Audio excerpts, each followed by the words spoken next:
The warship Vortek floated in space like a dark spear pointed at the stars. Inside, soldiers from many alien races prepared for their next mission. The air was filled with the sound of clanking armor, charging weapons, and loud stories from past battles. A tall, green-skinned warrior from the Krell species flexed his arms and laughed. "I smashed 3 bots last mission with just one hand."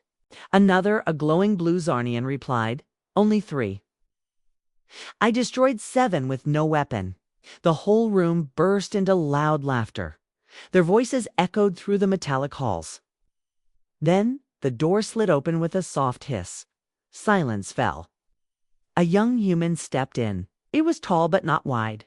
His armor was light to light by alien standards. No giant shoulder guards, no heavy plating. Just a simple black suit with Earth's small flag on his chest. His face looked calm but uncertain. His name was Reed Carter. Earthborn, rookie. The aliens stared at him. Then came the laughter. "Is this a joke?" someone said. "He looks like he's still in training. They sent us a child." Reed didn't say anything. He gave a small nod and walked to the back corner of the room. He placed his bag down, sat, and began checking his gear, low, quiet, and careful. The others continued their jokes, not paying him much attention after that. The galactic unit Reed had joined was elite. Soldiers from across the known galaxy trained here. They weren't just fighters, they were legends. Earth was new to the Galactic Council. Its people were still considered primitive by some. No one expected much from Reed. Later that day, the team gathered in the simulation chamber. The walls lit up, creating a battlefield hologram around them: dust, rocks, hidden turrets. "Training drill Alpha 9 begins now." The AI voice rang out. Everyone moved. The Krell ran forward like a tank, breaking walls. The Zarnian flew over. With energy wings, a group of insectoid fighters moved in perfect formation. Reed? He moved quietly. He didn't rush. He didn't try to impress. He studied the terrain, noticed the patterns. Where others stepped on pressure plates or triggered dummy grenades, Reed avoided them. One alien laughed. "He's just crawling around, afraid to fight." But Reed kept going. He made it to the control tower before anyone else. Silently, he disabled the enemy turrets and completed the mission. No one noticed. The team celebrated their own achievements, too focused on themselves. The next day, the unit began live drills on the surface of a moon. Real explosives, real consequences. The goal: capture the enemy flag inside a bunker. Everyone was hyped, weapons ready. Armor glowing. Reed followed, quiet as always. The team moved through a rocky canyon. The wind was sharp. The terrain looked safe. But Reed noticed something strange. A cluster of small flat stones formed a perfect circle. It's too perfect. Reed's eyes narrowed. His instincts kicked in. "Wait!" he shouted, but it was too late. A 4-legged alien named Drax stepped forward. Click! The hidden mine beeped. Reed dropped his rifle, sprinted, and tackled Drax just in time. The mine exploded but behind them. Dust filled the air. Ears rang, but they were safe. Drax blinked in shock. He looked at Reed, who was covered in ash but alive. You saved me," he said. Reed didn't reply. He just picked up his rifle and nodded. "We keep moving." Later, back on the Vortek, no one laughed at Reed anymore. But no one thanked him either. The aliens weren't sure what to say. Saving a teammate with no armor, with no hesitation. It didn't make sense to them. Commander Varnak, a veteran with steel-gray skin and glowing eyes, watched the replay of the mine scene on a holoscreen. He didn't smile, he didn't speak, but he leaned forward slightly. Curious, he had seen bravery before, but this was something different. That night, Reed sat alone in the mess hall, eating the same bland ration cubes everyone else hated. The other soldiers ate loudly, told stories, showed off their battle scars. Reed didn't join them. Across the room, Drax kept glancing his way. He still hadn't said thank you. But the look in his eyes had changed. Something had shifted. The human rookie was no longer just a joke. The vortex drifted silently above a shattered moon. Inside the command room, red lights flashed. The unit was being deployed, but not for a real mission. It's time for the final war game. A full unit simulation where soldiers were free to test strategies, fight for points, and win glory. Every species had one before, except humans. The room buzzed with excitement, but no one picked Reed Carter for their team. Not even Drax. Until the game started and everyone learned that the real threat wasn't who they thought. Main plot: full-scale combat simulation begins in 60 seconds. The AI voice echoed through the ship. Soldiers rushed to join squads. Krell warriors grouped up quickly, forming the brute force team. Zarnian flyers zipped around, joining the scout units. The insectoids, known for their tactics, formed the strategy core. Reed stood quietly, helmet in hand. One alien captain glanced his way and shook his head. The human? No thanks. He'll slow us down. Another laughed. Put him in the observer seat. He's good at watching. Oh, no one said it, but they all agreed Reed was just there. Not dangerous, not useful. Time's up, the AI called. Teams were locked in. Reed had no squad. He was placed in Unit 0, the solo player unit, a position usually used for observers or simulations of missing soldiers. But Reed didn't seem bothered. Kay calmly walked to the drop pod. The war game zone was huge, an abandoned mining colony full of tunnels, towers, and ruins. Each team had to capture territory, disable others' bases, and hold the command center at the end. The game began. Krell smashed through walls with rocket hammers. Zarnians flew overhead, scouting from above. The insectoids burrowed underground, setting traps. The commanders shouted orders. Explosions filled the air. No one noticed the human rookie moving through the shadows, silent and fast. Reed didn't attack, he observed. He watched the Krells leave their flank open. He saw a Zarnian squad fighting over point sand, ignoring the objective. He spotted the insectoids digging into the wrong mountain. And quietly, he began disabling. Their bases one by one. A control post lost power, then another. Commanders grew confused. What's happening? Who's sabotaging our lines? I thought you were guarding the tower. Where's Unit 0? Reed was inside the control tower already. He used their own power cores to override security. He didn't need a team. He'd already learned their weaknesses and used them. The final stage began. The command center opened. All units rushed in. It was chaos energy beams, smoke, shouts in many alien languages. Everyone expected a full battle. But when they arrived, the command center doors were already sealed shut, locked from the inside. Inside was one human, Reed Carter. He's inside. Lone. How did he get past us? How? No one had seen him.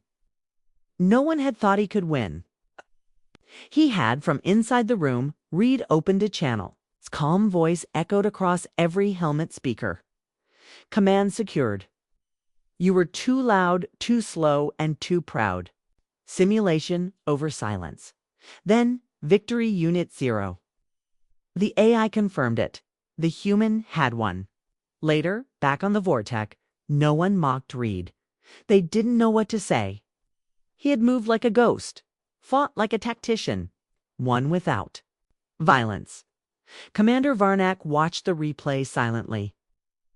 His eyes narrowed. He didn't need a squad, he said quietly. He used all of them, without them even knowing.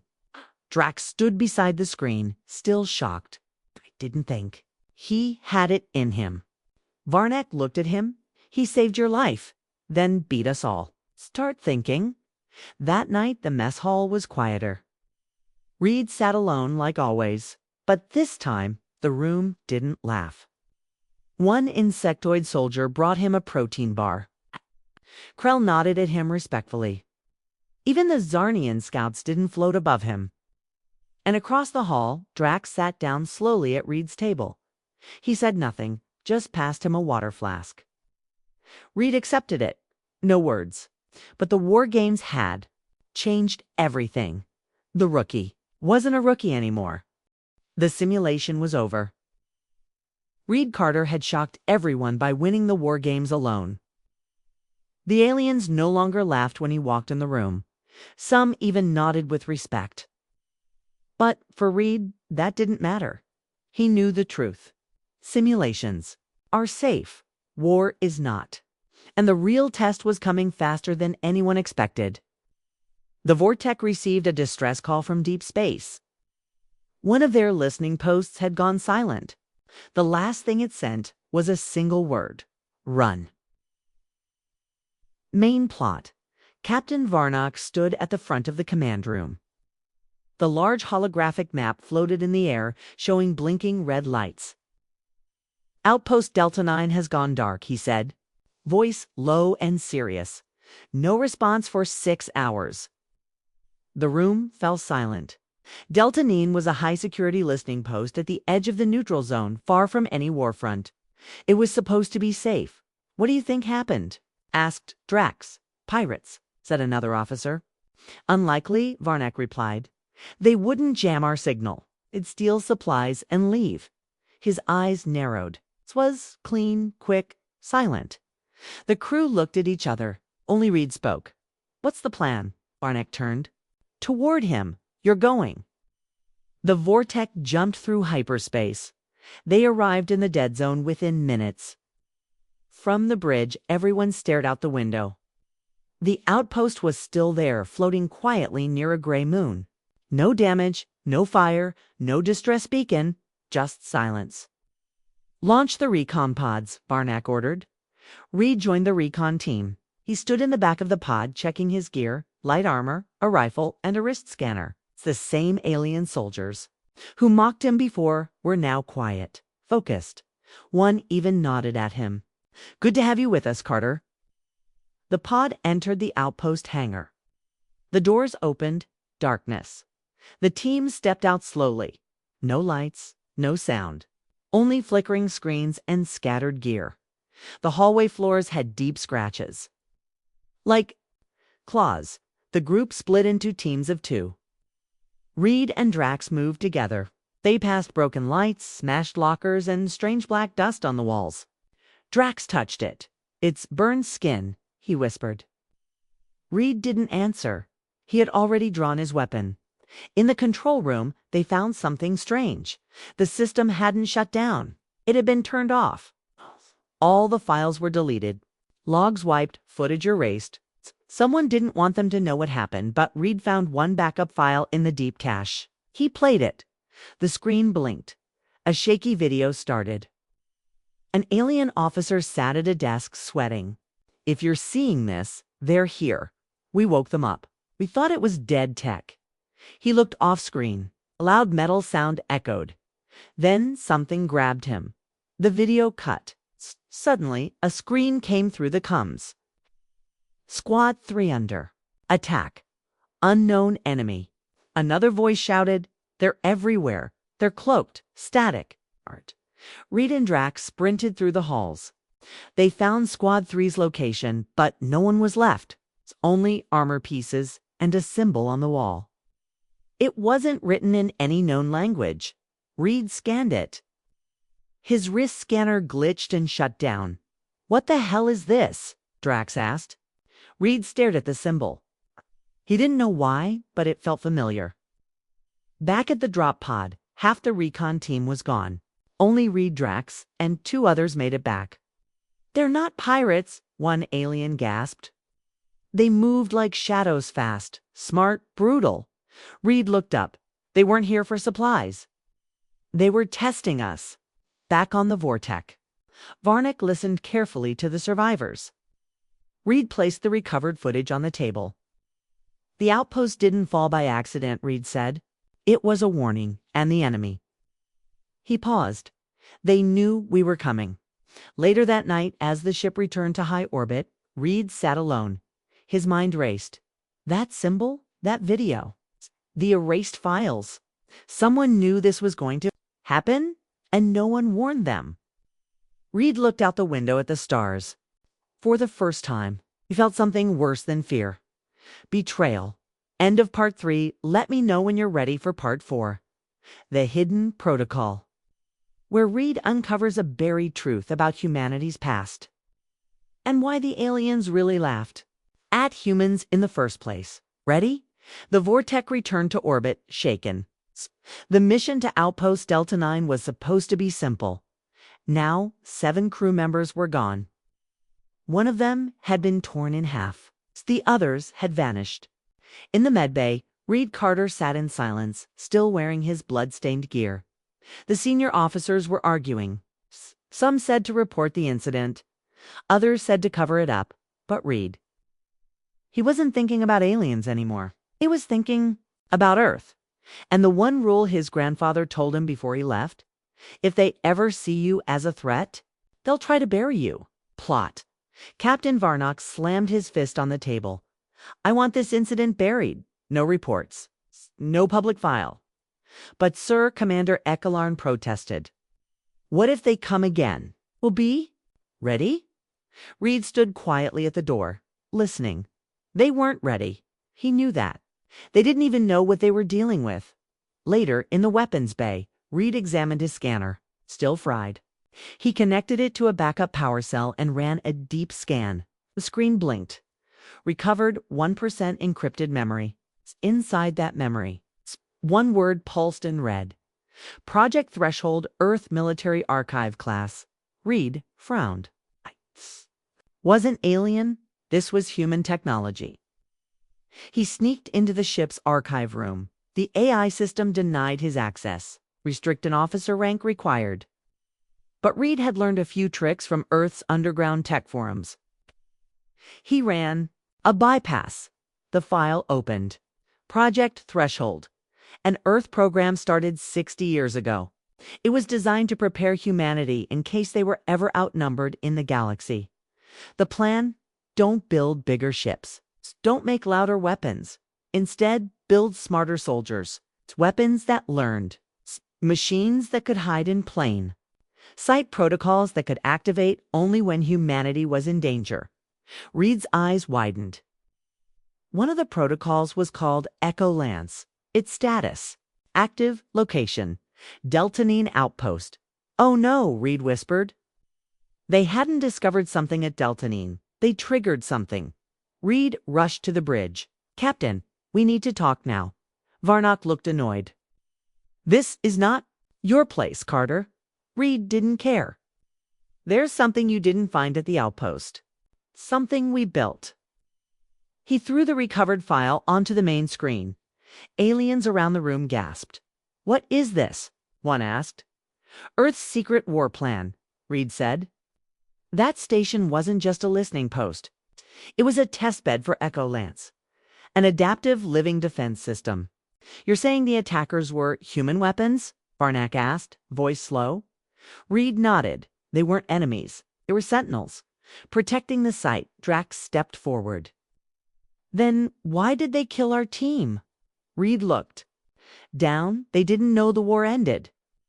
Suddenly, alarms rang across the ship. Unidentified object approaching. No known transponder. They rushed to the viewing window. A strange, angular ship was moving toward them, silent and unarmed. But their sensors screamed power signature Earth class, weapon level, unknown. The object stopped just outside of weapon range. It sent one message, only one. Reed read it aloud. Return the Rook. He carries the key. The room fell silent. What do they mean by Rook? Varnock asked. Reed blinked. They're talking about me. Flashback. Earth, 3 years earlier. Reed's grandfather, a retired war engineer, gives him an old pendant. You ever leave? Earth, take this. One day you'll need it. Reed had worn it under his armor all this time. Now he took it out. The pendant opened. Inside was a tiny red chip smaller than a fingernail. Back on the Vortec, Reed plugged it into the system. The screen changed. New file detected. Echo Lance. Recall code. Reed turned to the crew. These sentinels, they're not evil. They're doing their job. But if I don't go back, they'll see you as enemies. Barnack hesitated. Are you saying you'll surrender to them? No, Reed replied. I'm going to shut them down. Final scene, Reed enters the drop pod alone. A pendant glows softly as he launches toward the silent alien ship. One thought repeats in his mind. They laughed at humans because they thought we were weak. But we prepared for this long before they even noticed us. The drop pod screamed through silence. Reed Carter sat inside, staring at the ancient chip glowing around his neck. Outside, the massive black structure waited. No lights, no welcome. Just a cold whisper across his radio. Rook, signal detected. Identity unknown. Initiating protocol test. Suddenly, the pod changed course. It wasn't under his control anymore. He was being pulled into a forgotten test built by humans themselves. A test no one had passed in over 50 years. Plot Reed's drop pod docked roughly inside a dark hangar. Doors opened. No soldiers, no guards. Only Silence Hand mist. Reed stepped out, holding only a basic pulse pistol and the pendant. A voice echoed from the walls. Welcome, candidate. You are now inside the gauntlet. Identify yourself. Reed cleared his throat. Reed Carter, Earthborn, Human Military. Unit, silence. Then the voice said, begin. The floor lit up. Suddenly, walls moved. Metal doors slammed shut. The hallway became a maze. From the shadows, something stepped out. It looked like a human soldier, but taller, stronger, an entirely machine. Its eyes glowed blue. Engage. The machine charged. Reed didn't run. He remembered every lesson, every mistake he learned from the aliens who mocked him. He ducked, rolled, and fired 3 short bursts. The machine staggered, then rebooted. Analysis complete, it said. Candidate possesses adaptive reflexes. Proceeding to level 2. Next came a room with low gravity. Floating platforms. No floor. A timer blinked above the door. 60 seconds.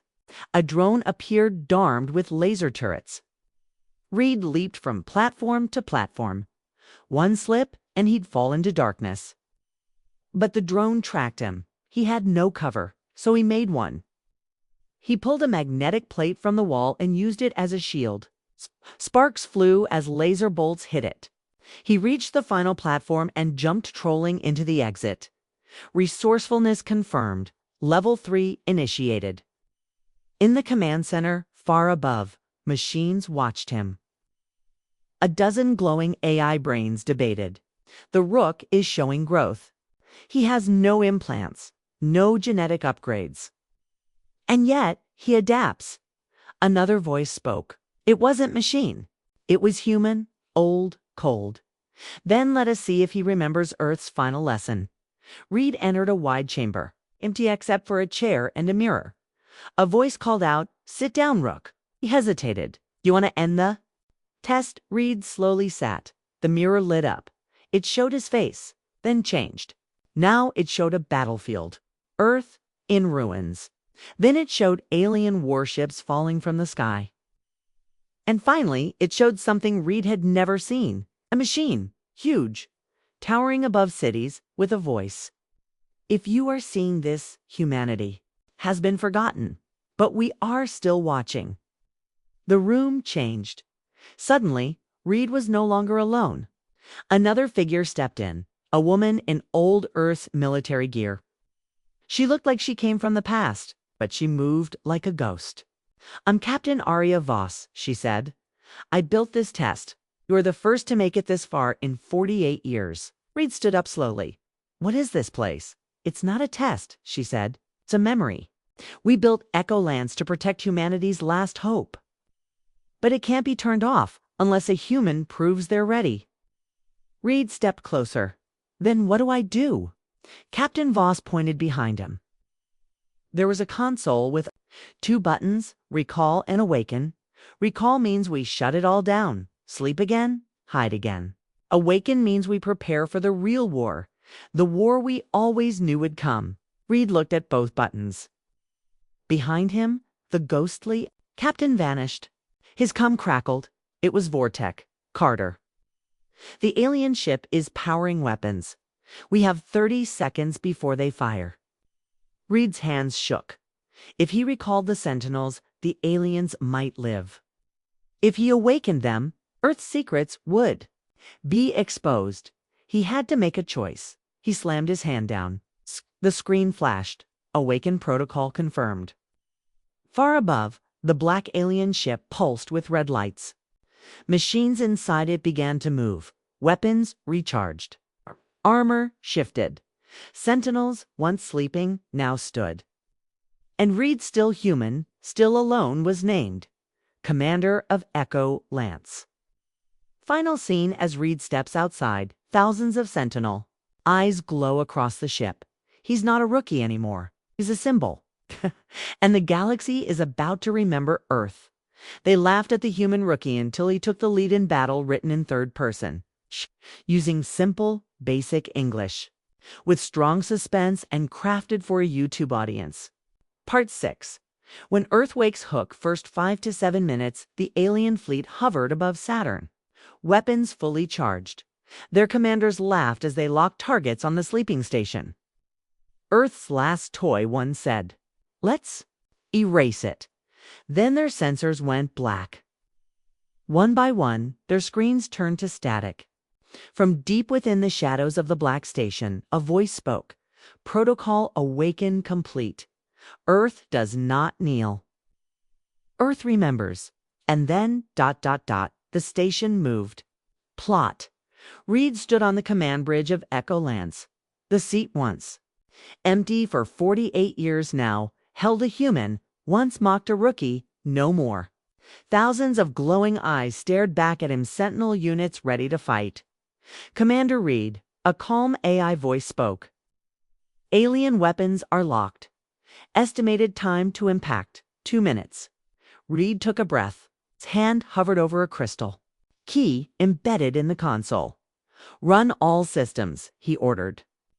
Engage defensive field. Prepare the lances. Lights across the ship turned red, and outside the alien ships began to panic. Inside the alien fleet, chaos erupted.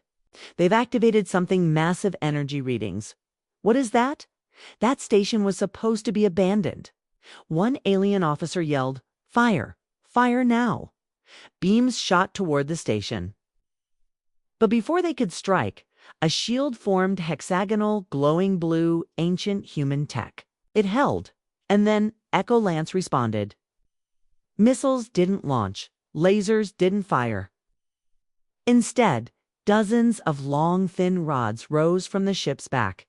The lances, each one lit with a pale gold light, powered by an energy source even the aliens couldn't detect. Reed gave the command. Target all command ships. Fire a deep, hum-filled space. Then silence. Light. The lances shot forward faster than any alien weapon, moving like light itself. Ships exploded before their crews even saw the impact. The alien admiral, shaken, screamed into his comms. Retreat. This is not a test zone. This is a trap. But it was too late. The AI inside Echo Lance activated Protocol VOS, and suddenly, it wasn't just one ship. Saturn's rings began to shift. From the shadows behind the planet, more black stations awoke, silent weapons left by Earth before their disappearance. Echoes 2 through 5, the AI reported. Online, Reed stared in shock. We built this. The AI responded, Yes, Commander. Earth never trusted peace, only time. As the last of the alien fleet turned to escape, Reed hesitated. He didn't want a slaughter. Give him a corridor, he ordered. Let them live. Blit. Then remember? Final broadcast. Galactic networks across the universe received a signal. It showed the Battle Earth's lost weapons, a single human leading them, and an alien fleet in full retreat. The caption read, Echo Lance has awakened. Earth stands. Last seen, back on Earth, under the old UN command bunker. A light blinked for the first time in decades. An old general, sitting in silence, smiled when he saw the alert. "Reed Carter, you did it." Ending hook. Weeks later, Reed returned to the Galactic Council. But this time, no one laughed. No one mocked. The same aliens who once saw him as a rookie now stood when he entered. He said just one thing: "We don't need fear. We just need memory." And behind him, Earth's flag rose again.